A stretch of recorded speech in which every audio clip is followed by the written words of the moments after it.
Hey, hope you're all doing well. This is a follow-up video to my first post on the Joranalogue Walk 4. I've come up with a actual better way of doing this, something a little more akin to how the Walk 4 actually works. I'll also be doing a circuit on the breadboard here and posting a third video because this is, I think, a really fascinating circuit. Again, this isn't really how it's designed, but let's get into what's happening here. So now we've actually got it stepping up and then resetting. That lower trace, the red trace on the data, is from my intuitive quantizer, just to kind of show. I've got it kind of scaled down. But again, I've eliminated a few of the problems, and we've gone with the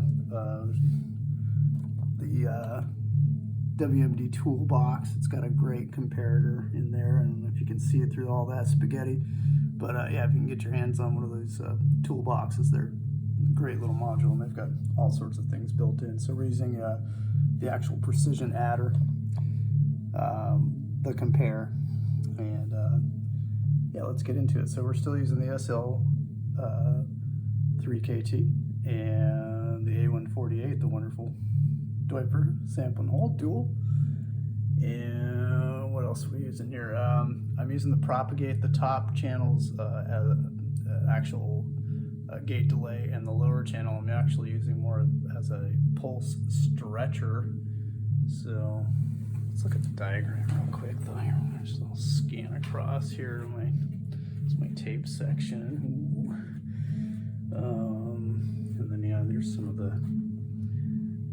the made in my garage stuff. Still working on that.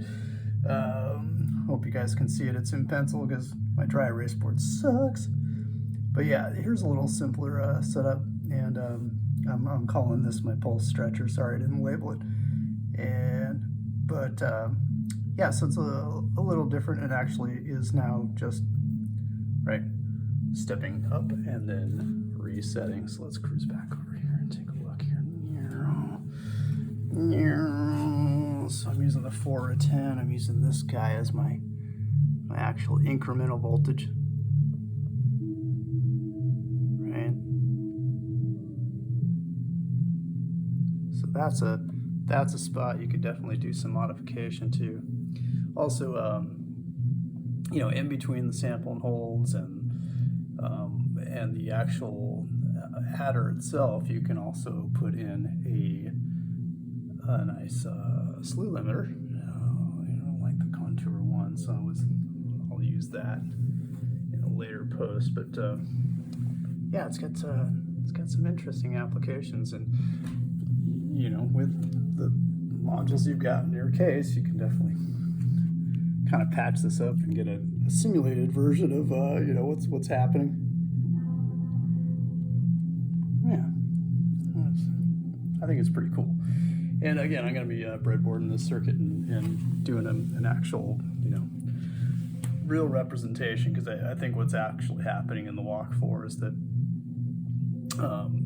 the caps in the sample and holds are actually being you know, grounded and reset to 0, so that there's no need for a comparator. Well, you need the comparator, but there's no need for all the trigger delays and switches and things. You can actually, you know, once we get this on the actual breadboard, it should become a lot simpler. But it still looks like it's 2 sample and holds and a feedback loop with a precision adder and a comparator. You do need that comparator, right, just to tell yourself when you get to the top there, which is also another spot right down there in the spaghetti.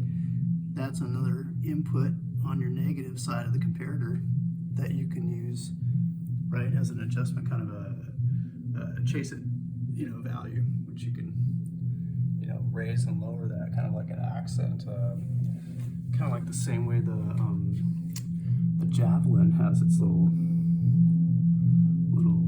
you know, accent available. It's kind of the same thing. So you can, like, you got a few different spots to jump back and forth with.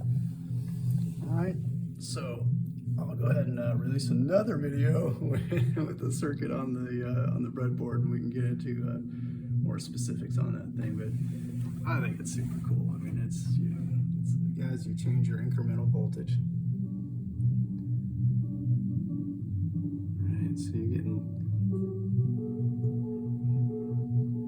makes sense, right? It's just like, as you increase that incremental voltage, it's gonna take less steps to get to your max, which is set by your comparator, right? You can see them like clicking back and forth there.